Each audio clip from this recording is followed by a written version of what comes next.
हर गुजरता साल आने वाले नए साल को विरासत में कुछ न कुछ सौंप कर ज़रूर जाता है। साल 2022 आफताब और श्रद्धा की फ्रीज वाली कहानी की गवाह बनी और 2023 ने भी इसी विरासत को आगे बढ़ाया। श्रद्धा की तरह इसी दिल्ली में निक्की यादव नाम की एक लड़की फ्रीज में बंद पड़ी रहती है और निक्की यादव का कातिल साहिल ने श्रद्धा और आफताब की कहानी सुन चुका था। फ्रिज के नए इस्तेमाल का तरीका अब वो भी सीख चुका था। आफताब और श्रद्धा की तरह निक्की यादव और साहिल भी लिव इन में रह रहे थे, लेकिन इन दोनों में शादी और कुछ मसलों को लेकर के झगड़ा हुआ।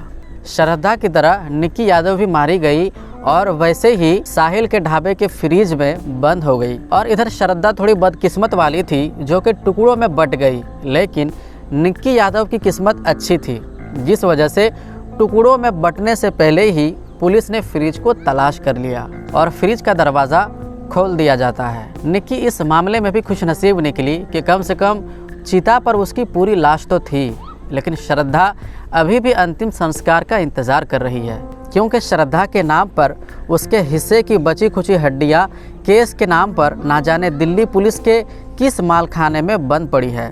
तो आइए अब समय ना गवाते हुए सीधा हम लोग स्टोरी की तरफ बढ़ते हैं और साथ मिलकर आज की इस स्टोरी को शुरू से शुरू करते हैं। 14 फरवरी की ये कहानी निक्की यादव और साहिल गहलोत की है। निक्की यादव का जन्म हरियाणा के झज्जर के खैर कुमारी गांव में हुआ था। निक्की के पिता सुनील यादव गुरुग्राम में मोटर रिपेयर का बिजनेस चलाते हैं। इधर निक्की अपने 3 भाई बहनों में सबसे बड़ी थी।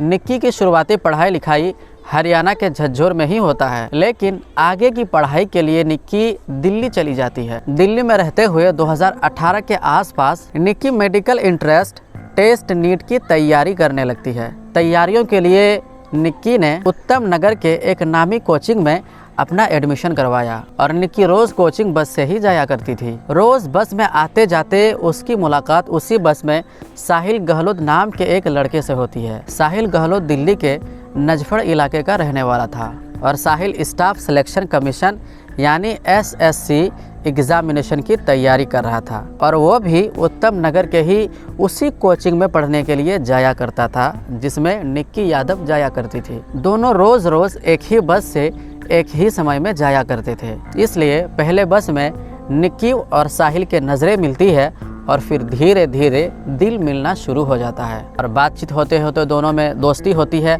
और धीरे धीरे यही दोस्ती प्यार में बदल जाती है। कुछ खबरों के मुताबिक कथित तौर पर जब दोनों प्यार में पड़ जाते हैं तो एक ही अपार्टमेंट में लिव इन रिलेशनशिप में रहने लगते हैं। हालांकि इसी बीच कोरोना वायरस के प्रकोप की वजह से दिल्ली समेत पूरे देश में लॉकडाउन लग जाता है और कोचिंग संस्थान भी बंद हो जाते हैं। इस वजह से दोनों अपने अपने गांव चले जाते हैं और जब लॉकडाउन खुलता है तो वापस से ये दोनों साथ में रहने लग जाते हैं। वैसे निक्की यादव के पिता सुनील यादव बेटी के साहिल के साथ लिव इन रिलेशनशिप में रहने की खबरों को खारिज करते हुए कहते हैं कि निक्की कभी भी लिव इन में साहिल के साथ नहीं रही थी, बल्कि वो दिल्ली के बिंदापुर इलाके में एक किराए के घर में अपनी छोटी बहन के साथ रहती थी। खैर, एक जिम्मेदार चैनल होने के नाते हम भी साहिल और निक्की के लिव इन में रहने के दावों की पुष्टि नहीं करते हैं। समय बीतता जाता है और दोनों का प्यार और परवान चढ़ने लगता है। प्यार में खोए ये दोनों प्रेमी प्रेमिका जब एग्ज़ाम में बैठते हैं तो ये दोनों के दोनों फेल हो जाते हैं, नाकाम हो जाते हैं। मतलब निक्की नीट क्वालिफाई नहीं कर पाती है और साहिल SSC एग्जामिनेशन में सेलेक्ट नहीं हो पाता है। फेल होने के बाद ये दोनों एक ग्रेटर नोएडा के Galgotia college of engineering and technology में एडमिशन लेने का फैसला करते हैं। यहाँ निक्की इंग्लिश ऑनर्स विषय के साथ मास्टर ऑफ आर्ट्स में एडमिशन लेती है, जबकि साहिल फार्मेसी कोर्स में एडमिशन ले लेता है। दोनों अपनी पढ़ाई जारी रखते हैं और साथ ही साथ ये दोनों अपने रिलेशनशिप को भी आगे बढ़ाते रहते हैं और दूसरे रिश्तों की तरह इन दोनों के रिश्तों में भी उतार चढ़ाव आते रहते थे, मगर फिर भी ये दोनों अपने रिश्ते को निभाते रहते हैं। अब तक निक्की के लिए साहिल ही पूरी दुनिया बन चुका था और साहिल के लिए निक्की भी सब कुछ हो चुकी थी। लेकिन क्या वास्तव में ऐसा था? जवाब है नहीं, क्योंकि बीतते समय के साथ साथ इन दोनों के रिश्ते में जहर घुलना शुरू हो जाता है और इस जहर का असर इतना भयानक होता है कि इसकी कल्पना कभी निक्की ने भी नहीं की होती है। दरअसल 14 फरवरी 2023 को दिल्ली पुलिस की ओर से साहिल और निक्की के संबंध में एक हिला देने वाला खुलासा किया जाता है। दिल्ली पुलिस द्वारा किए गए खुलासे के मुताबिक 11 फरवरी 2023 को निक्की यादव के पिता अपनी बेटी को फ़ोन करने की कोशिश करते हैं तो निक्की का मोबाइल स्विच ऑफ आता है। इसके बाद वो निक्की के साथ रह रही छोटी बहन को फ़ोन करके निक्की के बारे में पूछते हैं तो वो बताती है कि निक्की तो गोवा घूमने गई है। इस बात की पुष्टि के लिए पिता द्वारा निक्की के कई दूसरे दोस्तों को भी फ़ोन किया जाता है, मगर निक्की के बारे में किसी के पास कोई जानकारी नहीं होती है। हालांकि जब कुछ और दोस्तों से निक्की के पिता संपर्क करते हैं तो एक दोस्त बताता है कि उन्होंने निक्की को आखिरी बार साहिल के साथ देखा था। इसके बाद निक्की के पिता अपनी छोटी बेटी से जो निक्की के साथ रहती थी उससे साहिल का नंबर लेकर साहिल को भी फ़ोन करते हैं तो साहिल कहता है कि निक्की के बारे में मुझे ज़्यादा कुछ नहीं पता है, मैं तो अपनी शादी में बिज़ी चल रहा हूँ। निक्की शायद देहरादून या मसूरी घूमने के लिए गई होगी और अभी मैं निक्की के कांटेक्ट में नहीं हूँ। इसके बाद अगले दिन यानी 12 फरवरी को निक्की के पिता साहिल के पिता का नंबर कहीं से लेकर उनसे कांटेक्ट करते हैं तो वो भी कहते हैं कि मुझे आपकी बेटी के बारे में कुछ भी नहीं पता है। अभी निक्की के पिता अपने लेवल से बेटी को खोजने की कोशिश कर ही रहे थे कि इसी बीच 13 फरवरी को दिल्ली पुलिस के पास किसी का गुमनाम फ़ोन आता है। फ़ोन करने वाला व्यक्ति अपनी पहचान का खुलासा किए बिना कहता है कि नजफगढ़ के एक ढाबा मालिक ने एक लड़की की हत्या करके लाश को ढाबे के अंदर ही छुपाया हुआ है। यह कॉल किसने किया था, इस बारे में आधिकारिक तौर पर कोई जानकारी पुलिस की ओर से नहीं दी गई है। कथित तौर पर यह पुलिस का ही कोई इन्फॉर्मर था और इस कॉल के बाद दिल्ली पुलिस तुरंत हरकत में आती है और भागते हुए उस ढाबे तक जाती है। ढाबा बाहर से बंद था। फिर ढाबे के मालिक का पता लगाकर पुलिस वाले ढाबे को खोलते हैं तो वास्तव में फ्रिज में एक शव रखा हुआ था और यह शव किसी और का नहीं बल्कि निक्की यादव का ही था। खैर, कुछ खबरों के मुताबिक पुलिस ने गुमनाम कॉल पर कार्यवाही नहीं की थी, बल्कि जब निक्की यादव के पिता अपनी बेटी से संपर्क नहीं कर रहे थे तो वो पुलिस वाले को कांटेक्ट करते हैं। पुलिस वाले निक्की के साथ रह रही छोटी बहन से पूछताछ करती है तो वो साहिल का नाम लेती है। अब पुलिस साहिल से कांटेक्ट करने की कोशिश करती है मगर साहिल का मोबाइल स्विच ऑफ आता है। इसके बाद पुलिस वाले भागते हुए साहिल के मित्राव गांव में स्थित घर पर जाते हैं मगर घर पर कोई भी नहीं मिलता है।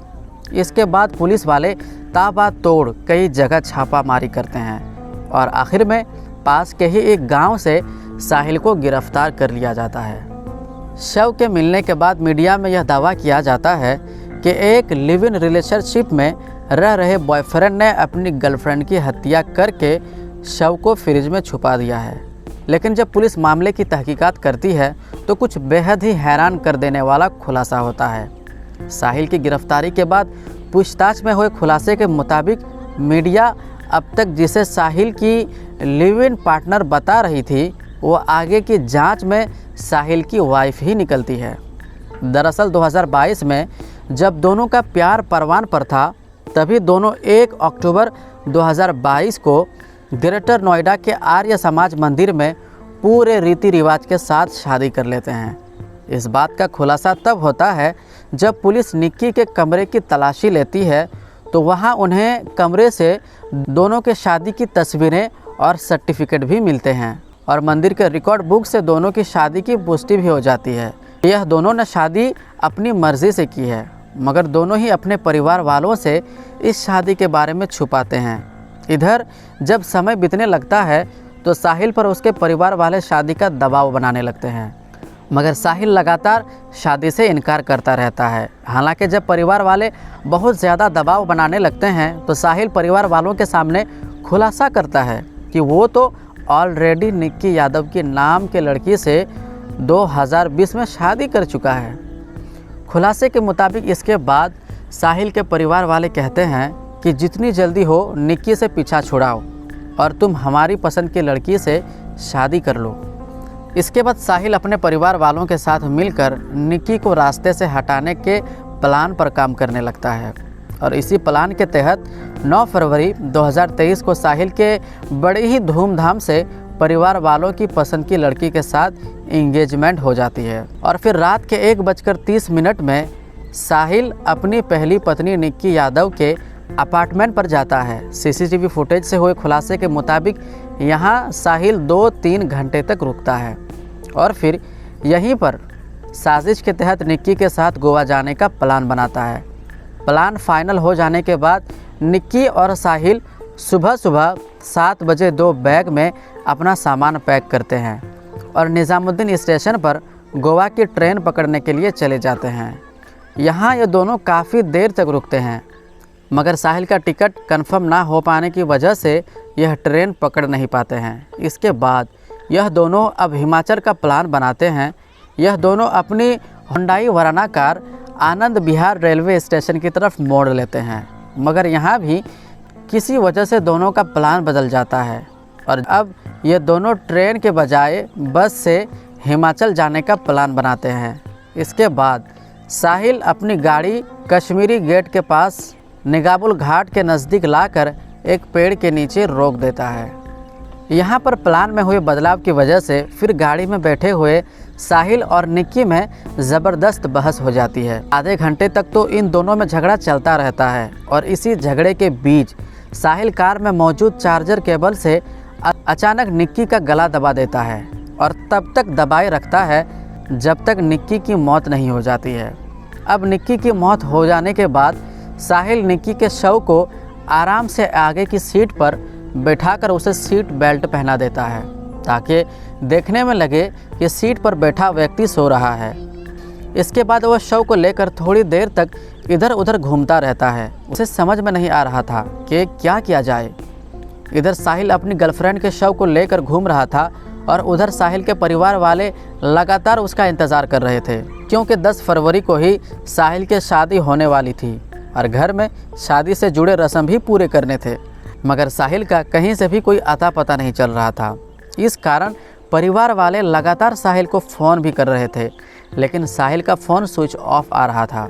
इसी बीच जब साहिल का फ़ोन कुछ देर के लिए ऑन होता है तो तुरंत साहिल के घर वालों से बात होती है और फ़ोन पर साहिल पिता को बताता है कि मैंने अभी अभी निक्की की जान ले ली है और उसकी शव को लेकर कार में घूम रहा हूँ। कथित तौर पर इसके बाद साहिल के पिता शव को लेकर अपने ढाबे की तरफ आने को कहते हैं और वो अपने 2 रिश्तेदार आशीष तथा नवीन के अलावा साहिल के 2 दोस्त अमर और लोकेश को साथ लेकर 3 अलग अलग कार में घर से निकल जाते हैं। थोड़ी देर बाद ये सभी ढाबे के रास्ते में साहिल से मिलते हैं और फिर सभी मिलकर शव को ढाबे के फ्रिज में डालकर वापस शादी के लिए चले जाते हैं। जहां इन लोगों ने निक्की के डेड बॉडी को छुपाया था वो खाओ पियो ढाबा साहिल का ही था। इन दिनों साहिल की शादी की तैयारियों की वजह से ये ढाबा बंद ही था, इस कारण किसी को लाश की भनक भी नहीं लगती है। इसके बाद यह सब कुछ करने के बाद साहिल निक्की के मोबाइल से अपनी चैट्स और कॉल हिस्ट्री भी डिलीट कर देता है। 10 फरवरी को यह लोग मिलकर शव को फ्रिज में छुपाते हैं और फिर वापस अपने गांव जाते हैं, जहां 10 फरवरी को बड़े ही धूमधाम से साहिल की दूसरी शादी हो जाती है। शादी के बाद अगले दिन साहिल वापस फिर से ढाबे में यह देखने के लिए आता है कि वह लाश वहीं पर है या नहीं।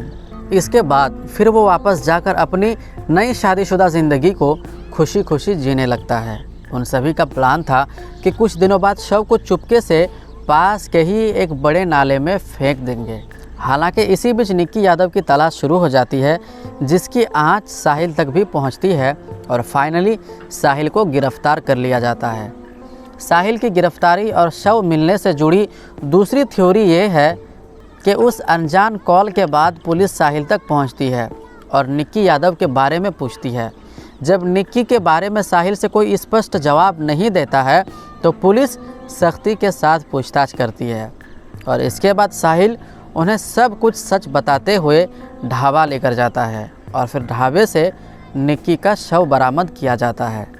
निक्की और साहिल के बारे में एक और थ्योरी ये है कि जब साहिल की शादी तय हो जाती है तो इस बात की जानकारी निक्की को उसके एक कॉमन फ्रेंड के ज़रिए मिलती है।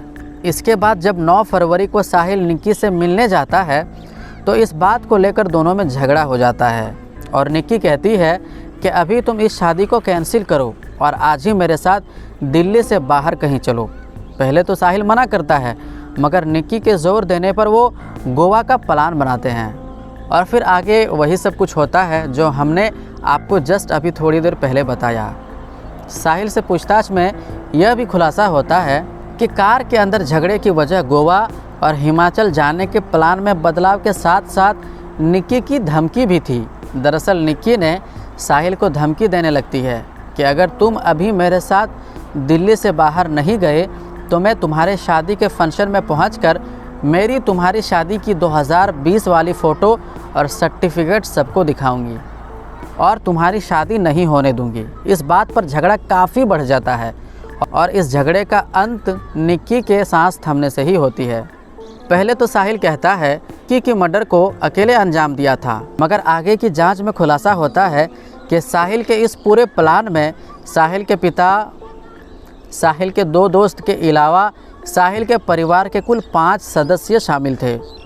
अब इसी आधार पर पुलिस 18 फरवरी 2023 को साहिल के पिता वीरेंद्र सिंह, साहिल के दोस्त अमर और लोकेश तथा उसके रिश्तेदार आशीष और नवीन को गिरफ्तार कर लेती है। इसके अलावा नवीन पर 2018 में ही एक छेड़छाड़ का मामला दर्ज हुआ था और नवीन ने ही साहिल को निक्की के मोबाइल से चैट्स और कॉल हिस्ट्री डिलीट करने को कहा था। आगे की जांच में यह भी खुलासा होता है कि साहिल के पिता पर 18 साल पहले भी एक हत्या का मामला दर्ज हुआ था और वो कुछ साल जेल में भी रहकर बाहर आए थे। वहीं साहिल के रिश्तेदार नवीन दिल्ली पुलिस में कांस्टेबल है और उसने भी शव को ठिकाने लगाने में एक अहम भूमिका निभाई थी। तो दोस्तों, ये रही आज की रियल क्राइम स्टोरीज़ और ऐसे ही रियल क्राइम स्टोरीज़ के लिए हमारे साथ जुड़ जाएं। तो मैं मिलता हूं आपसे अगले वीडियो में, तब तक के लिए अपना और अपने घर वालों का ख्याल रखें।